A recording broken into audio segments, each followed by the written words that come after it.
One of the most devious villains ever portrayed in Western literature is the character Iago from Shakespeare's play Othello.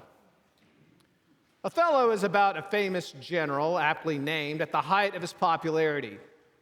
Othello has a trusted confidant named Iago, and Iago is angling for a promotion. But Othello passes him over and instead chooses Iago's rival, Cassio. Well, Iago is enraged, and so the entire play is about Iago seeking revenge not only against Othello, but of every character he encounters, and he does it through manipulation. You see, Iago never makes outright statements. Rather, he makes subtle suggestions aimed at provoking anxieties and prejudices which lead people towards dark pathways of destruction. Now, Othello is married to the kind and beautiful Desdemona. Desdemona loves Othello and he loves her. However, Iago senses Othello's insecurities, and so in a subtle way, he offers casual suggestions. Perhaps Desdemona is not a faithful wife. Perhaps she's having an affair with Cassio. These whispered lies lead to violence. By the end of the play, chaos and destruction ensue, leading to death and the unraveling of a community. I thought about this play quite a bit while reflecting on our own society, and I found some disturbing connections. I want to go back to that, but first, I do want to highlight Exodus and Matthew's gospel because there's a firm connection between the two. You see, in both, there is an encounter with God. And these encounters, they cause not just a change, but a transfiguration.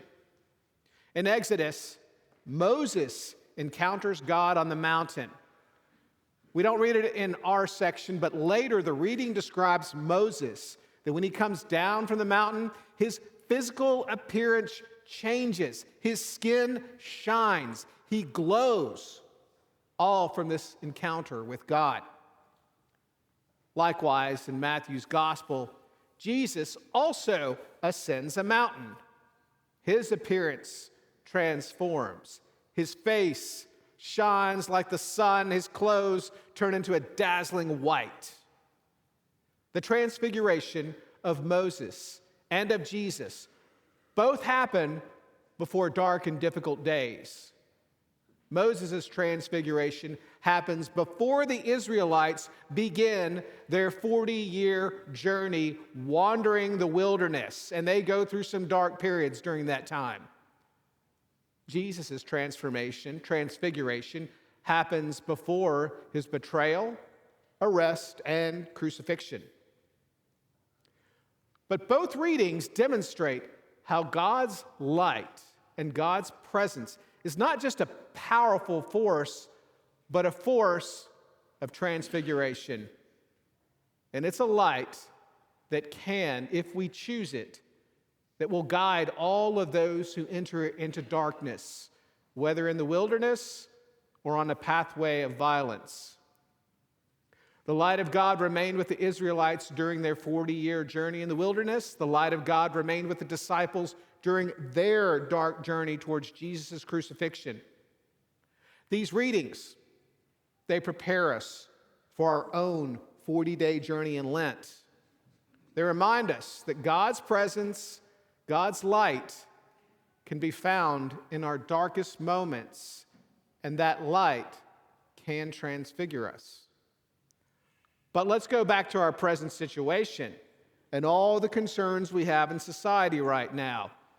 So many times people come to me and they are lamenting about the divide in this country, the chaos, the noise, the violence, the fear. It all appears so dark and uncertain. Are we at the cusp of division?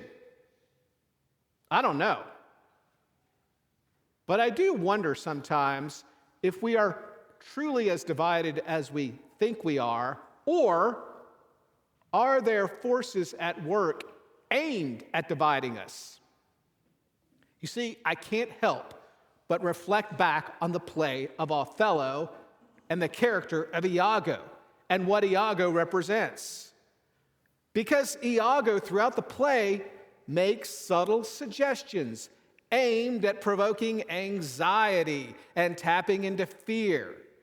And those fears and anxiety, they pierce a person's inner darkness, which leads to chaos and destruction. Othello chooses to focus on the darkness rather than the light and the love that's all around him to his own demise. So I ask myself, who or what are the modern day Iagos? Who or what whispers fear and mistrust, suggesting a divide? Is it social media? Is it the 24-hour news cycle? Is it some algorithm programmed to feed our own biases and prejudices? I don't know. But I do suspect that there is some Iago-like force out there lurking in the shadows. A force that does not want us to be united, but divided, especially in the church. And you know what? This Iago doesn't really care whether we are red or blue or what our theological doctrine is. Iago is the most open-minded, nonpartisan force out there. All Iago cares about is that we remain divided, that we focus more on darkness and less on God's light. People often ask me, hey, what are you giving up for Lent? I'm still working on that. I don't know. What I can say is that I'm going to adopt a spiritual practice of paying attention more, and I invite you to join me.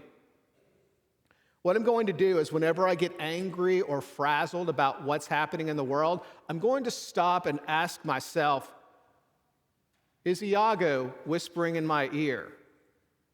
Am I being manipulated through my own fears and biases? And is that what is resulting in anger?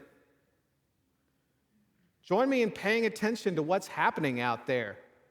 Maybe try and identify with Iago, whoever or whatever that might be. And when we are confronted by darkness through our own anger and judgment, stop for a moment and reflect more on God's light rather than on the whispered suggestions leading to darkness. Maybe by focusing on God's light, we can be open more to understanding greater and judging less. Maybe God's light can change us, not just change us, but also transfigure us so that our fears may transfigure into courage, despair transfigure into hope, discord transfigure into unity, and hate transfigure into love. Amen.